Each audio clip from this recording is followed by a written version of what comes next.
Hey, how's everybody doing? Welcome to the first episode of Cocktails and Conversation. I'm your host, Rashawn Prince. So basically what this is over is I'm going to be showing you guys how to make cocktails from your home while also having an intellectual conversation about this upcoming election. So the cocktail I've prepared for you guys today is called Prosecco Slushy. So basically what it is, it's a champagne along with, I chose strawberry vodka, but whatever vodka you want to choose, that'll be great too. But the only thing you need is a couple strawberries, vodka, champagne, and a few mint leaves. So before anything I already said, I already have everything prepped up. So my guest Matt is gonna be here trying them out for me. So Matt, man, what's going on with you, bro? I guess we can talk about it. This up, man. It ain't nothing going on, Ray Sean calling. Sorry, Ray Sean calling. You probably want to pull up, man. But yeah, man. So I guess I can introduce myself, right? Who I am, and first of all, I want to kind of thank Ray Sean for having me, Prince for having me on this amazing, amazing program, that I hope to definitely grow to get a lot of traction, a lot of engagement for people to be able to start understanding that the narrative is on the way on its way and the route to changing for Black males, and the narrative to change for Black people in general. Our conversation is not always the same, and now it's we're elevating, we're starting to evolve. Let's evolve our conversation as well, and the things that we talk about, and let's start focusing on things that that's important to everyday life. And voting is a big one, so I'm glad we're covering that today. I'm gonna give y'all a quick little look at how that's supposed to look. So you want to have like a little slushy pink look to it. Like I said, strawberries makes it the pink color. I think a great strawberry vodka will go with that. Matt, try it out for me. Let's see what we got here. Also got a couple cigars, my boy. Okay. Yeah, and this definitely. So this is a Prosecco slushy. Yeah, it's a Prosecco slushy made with vodka. Yeah, like champagne and vodka. Okay. Yeah. Okay. Some people want to try goose or something. Yeah. Oh, that's it, boy. That's it. Hey, so I would also advise, like, if you like your drinks a little sweet, then like you want to try like a sugar ram on it, or if you want a little bit more sweeter, try some sweet lime juice. That also works very well too. So but back up real quick. Yeah. Lime juice gonna go in instead of what? So you know how you have some mixed drinks, they may have like sour mix or like soda water or things like that. The lime juice basically mixed with the strawberries to give it that crisp taste. So you taste that like lime, that citrus taste. Yeah. I wasn't expecting that though. Yeah, exactly. So that's what the lime juice and the strawberries do. So you want to blend your strawberries with your lime juice. I blended my champagne with my strawberries and lime juice as well. But to each his own. You get what I'm saying? But if you want to try it with the sugar, I do recommend that you try it with the sugar and blend it, and then come back and pour you at least 3 or a quarter ounce worth of vodka, because you don't need that much alcohol because you already have the champagne. So it's like I said, it's a crisp drink. You can sit outside and drink it. Men love it, women love it. It's something good. So yeah, it's like a nice summertime, right? Nice summertime cocktail. I love it. Right. So without further ado, man, let's get at this topic at hand. So one of my passions of mine is bringing like real conversation to people whose voices aren't typically heard. You get what I'm saying? Like people voices who may have been exiled through society through systemic or systematic racism, right, or whether they just been in the hood their whole life basically, or they live in these marginalized communities, whereas politicians go to and ask for their votes, but the people who are there basically advocating for don't even come from these communities. So my first question to you would be voter suppression. What does that mean to you, and what can you basically say are some displays of voter suppression? Okay, yeah, well, just to kind of, I guess to be blunt, voter suppression literally is real, and that before it was kind of like, throughout the other elections, past elections, there's kind of like this little like line to where it can be like, oh, you know what, maybe it's not voter suppression, maybe it's something fake, maybe it's something that's maybe it's something that's real. Like, why would somebody want to suppress someone's vote, right? Someone likes to vote, right? Why would I want to suppress you checking off a box or something? Correct. Right? And that's the way we've been living, pretty much all our life. And then, until now, that it took literally for a man to die in front of our face multiple times, literally on camera for our politicians to even address the fact that racism is still alive and kicking. Right. So, it took that level of trauma for us to understand that this is still that's what's still going on, and voter suppression has reared its head throughout this whole process as well, and that's just like.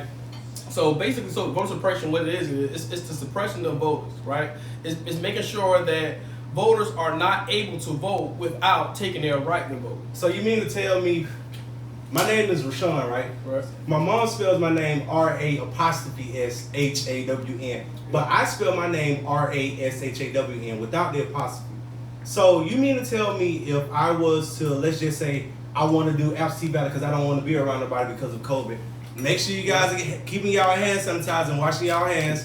But because of COVID and what's going on in the economy right about now, if I was to, let's just say, send in my absentee ballot and I was to spell my name RASHAWN, could that exclude my vote, or how does that work, or is that just a myth? It's invalid. Your vote is invalid. Wow. One letter off of the name is invalid, and that is a easy tactic of voter suppression. We saw that here in Georgia for the preliminaries. We saw that here in Georgia, where we went to the polls, and the polls was acting crazy. They talking about not sending the right polls to the right places, lines down all the way down the street, 4 hours long, having issues. And to be quite honest, the poll that I went to was in a mostly black area. Right. Just being honest. The line wasn't long at all. And it took me a few minutes. But the crazy thing about it is you cannot vote in a different district. You can't vote in another district. Wow. You gotta vote in where you live and what address you have, whatever you're given government. And so whatever how black folks. So you mean to tell me, right? Because I'm trying to understand this voter suppression, right? Yeah. So you mean to tell me the fact that I used to stay in Albany, Georgia, right? But now I've started a life for myself in Atlanta, Smyrna, Georgia. Well, now that I've started my life in Smyrna, Georgia, I haven't had the adequate time to change my address. So how could that play a part within voter suppression? How could they use that against me if I was to go down to the poll and try to vote, even though my license have my address on it now? It's invalid because you won't be able to do it because any kind of misinformation dealing with voting, it can be seen as what's the word I'm looking for?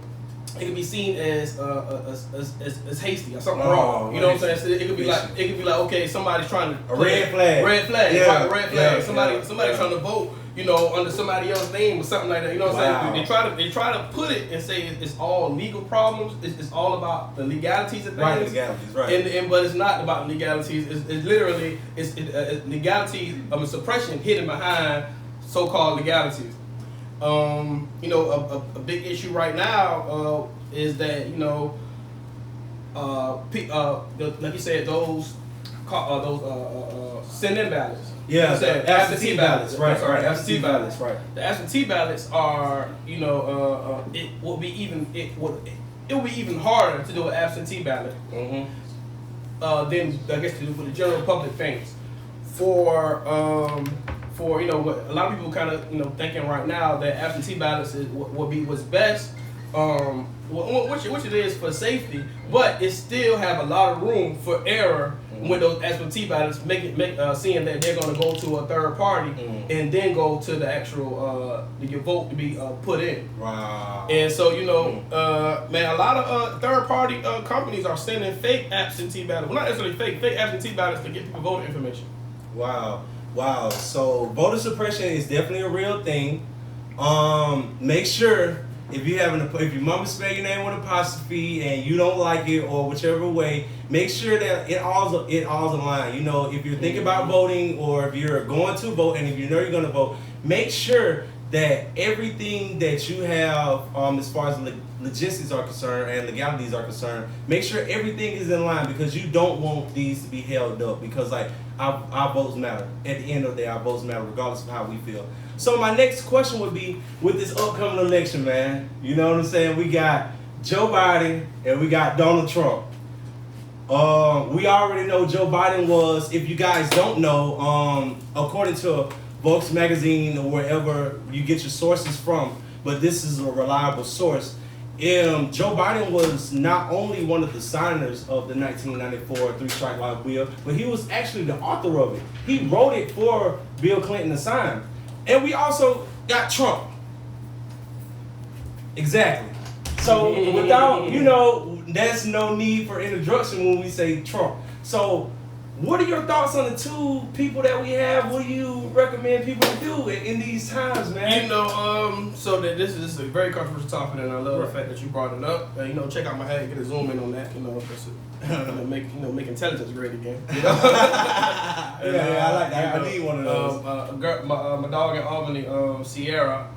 She has millennials. Shout out to Sierra in Albany. Millennials in education. She this is her part of her brand. Mm-hmm. But yeah, man. So, and to be quite honest, with the things that we're up against, Mm-hmm. of course, we're not gonna tell nobody to vote for who, whatever, what it is. So, but in life, we gotta make decisions. Mm-hmm. And we gotta make decisions that's what is best for us. Mm-hmm. What is best for us, our community, and what are the betterment of it. Right. What about those people out there that saying the politicians never lived in their economy? I mean, in their environment. In So their neighborhoods? how do they know what's best for their neighborhoods? So, and to be quite honest, the black community, there has been a disconnect within corporate America, politicians. It is a strong disconnect. Even here in Atlanta, with just being quite honest with black politicians, it's just the fact that politics and survival don't go hand in hand. Right. That's just straight like that. At this point, it's like I'm trying to survive. Right. And it's like you worried about how you feel about how this person got his hair a certain way, or how you feel how this person felt a certain way about that. Right. So it's kind of hard for us to grasp the understanding to even feel like how can you help me? Mm-hmm. But I'm here to say that politics trickle down. Mm-hmm. And it trickles down in a fashion to where you're not going to see it today, you might not see it tomorrow, but you will see it. Yeah. And we live in a generation now with millennials to where we're the generation where we don't see it, we don't see immediate return, then it's fake. Right. And it's not something that we need to be partaking in. Right. Especially in our community, like I said. So we got all of that playing in the factor, and then we coming all the way down to us, voter suppression. Us having the resources to be able to vote, and historically us not being at the table during political discussions for so long. So all these things are on top of us, but we do got to make the right decision between each candidate. Each candidate has have issues. Right. Each candidate has some great points, some good points. Right. You know what I'm saying? Like, and just being honest, we be honest. That's what we're here for. We've been taught to grow up in a world where we debate, right? Right. They have. It's all about competition. They got debate champions going across the world debating, right? And then look, so let's think about an example like this, right? Me and you debating about, let's see, the Prosecco bottle, whatever, right? Right. I'm seeing it from the title side. Mm-hmm. You seeing it from the ingredient side, right? So think about it like this. So me and you debating about, is this Prosecco or is not Prosecco, right? And and one of us got to be right, simply because one of us got to be right, and one of us got to be wrong. Right. But in actuality, I'm just seeing it from two different perspectives. It's still Prosecco. It's still gonna do the same thing. But we was meant to feel like if somebody right and somebody wrong. So what I feel like as it relates to the election, I feel like we gotta really think and really critical think about exactly what is going on with this election.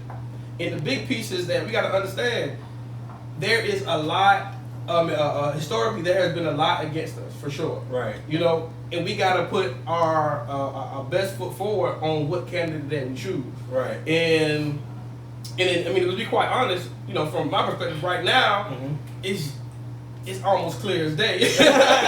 Well, so who do you say is clear all day? I want your opinion, man. I want the truth. I mean, I ain't gonna say no names, but it's clear as day that we need to choose someone who's gonna take care of our well-being, at least on the minimum level. We're not even gonna talk about how involved they would be in our community right now. Now, not to say that that's not absolutely important, because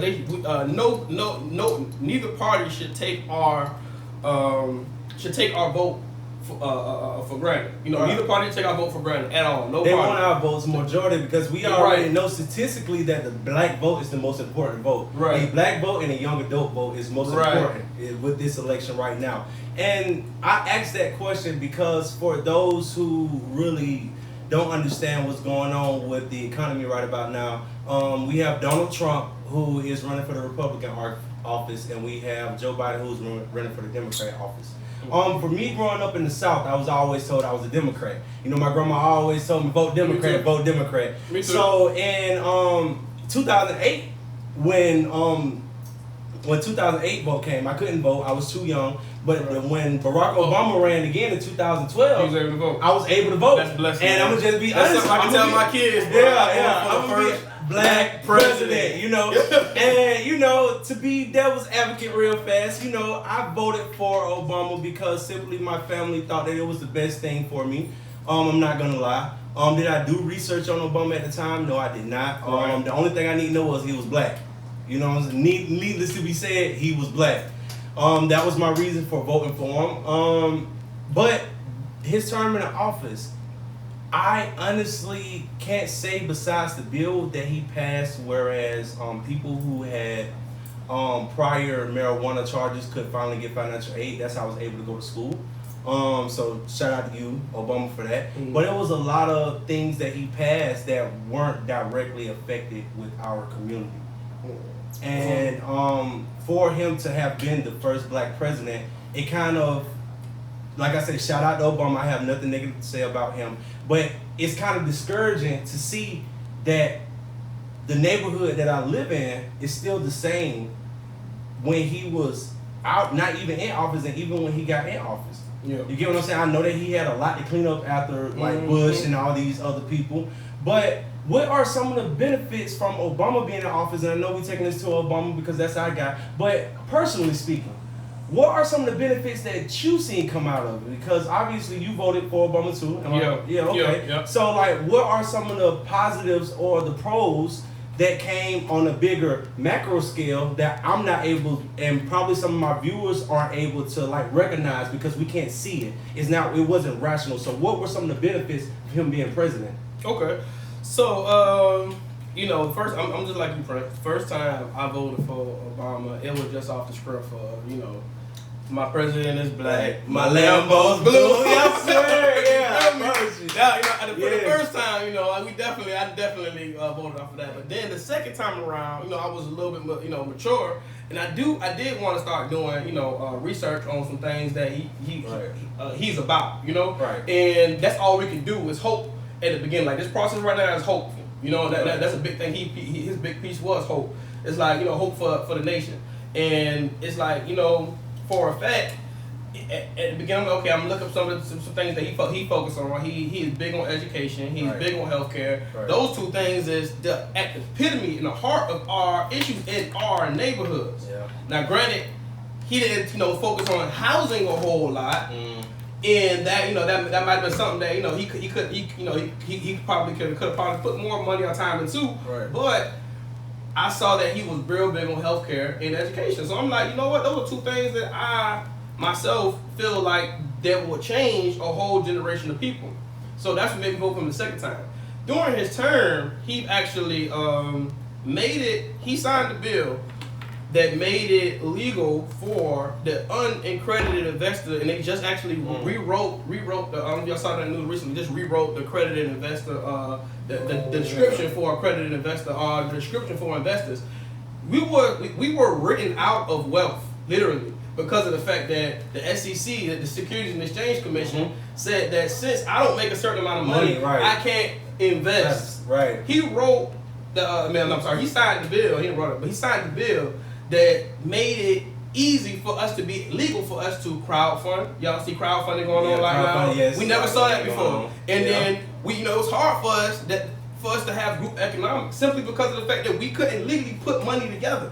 You know what I'm saying? We couldn't legally say, "Hey, my dog, me, you, everybody to get together, man. Let me put $10 in, $1,000 in, $1,000 in, and then let's go ahead and buy something." You know what I'm saying? Technically speaking, we've been doing that for years, but we legally couldn't do that. And for our brothers and sisters who go by the book, it's like, you know what? Oh, you can't. That's illegal. You can't do that. You know how I'm doing my mama voice. What you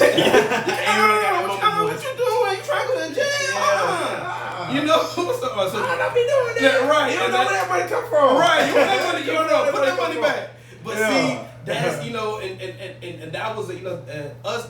Him just signing that bill had really opened the doors for us to do a lot right now. You see so many folks investing, man. How many Forex folks gonna hit you up? You know what I'm saying? And all that did was open the door, light a match, and catalyze for every a black person, the American black person, to be at least have the chance at becoming a real accredited investor. So those who out there trading money and you saying Obama didn't do nothing for you, this is proof that Obama did do something while he was now, Brandon, you could have traded all that before time. But I'm just letting you know, when catalyzing something and being intentional about what you're doing, what happens on the back end, and what happens when you plant that seed and the fruit start to grow. Right, and that's basically important because fruit does grow, and we do need fruit to grow in our community. So that is good. You shine a light on that, and that really helped me. So, last question that I would give you is more so of a personal question for me.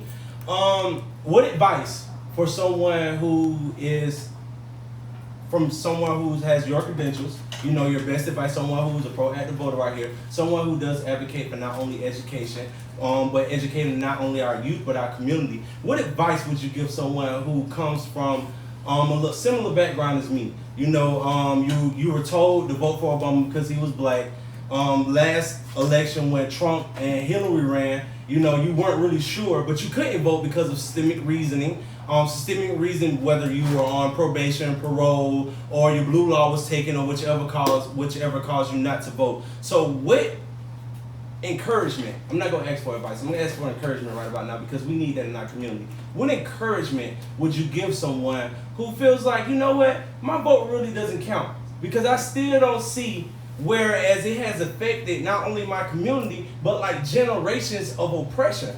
And then with everything going on in our community, with far as R.I.P. George Floyd, R.I.P. Breonna Taylor, arrest those killers, and even the guy who got shot in the back 7 times in Milwaukee, I can't recall his name. But even with that situation, when we see the systemic privilege and the systemic racism, and also the social and economic disadvantages that we have in our community, what advice and encouragement would you give to those who feel as though, you know what, I'm not going to vote because you know what, they don't, excuse my language, blurt this out, but they don't give a fuck about me. So why should I give a fuck about giving them my vote? Right. So man, one mentality and mindset, and that I'm big on mindset. Right. Because I feel like everything in the world can change with a mindset. Right. That's true. One mentality and mindset that we have to drop is that things are going to change overnight. You know what I'm saying? What baby said in that song? It ain't gonna change overnight. Yeah, they gonna change overnight. You feel me? It ain't gonna change overnight. Yeah. We can't have that kind of energy. But we gotta have the energy that it will change. And let us be proactive with the tools that we do have. Right. And the tools that we do have is, actually doing everything that we can, no matter if it's something small or something big, to make that change. Voting, of course, is a small piece to this massive problem that we have. Right. And with that small piece, it can start to change. We can start changing stuff. And with these votes coming into play, if the parties change and then the power of the parties start changing, with these small votes over time, what happened is we will start to see change trickle down. And of course, the change will trickle down maybe 4 to 5 years later. Especially when we're thinking about as a piece for change for the presidential election.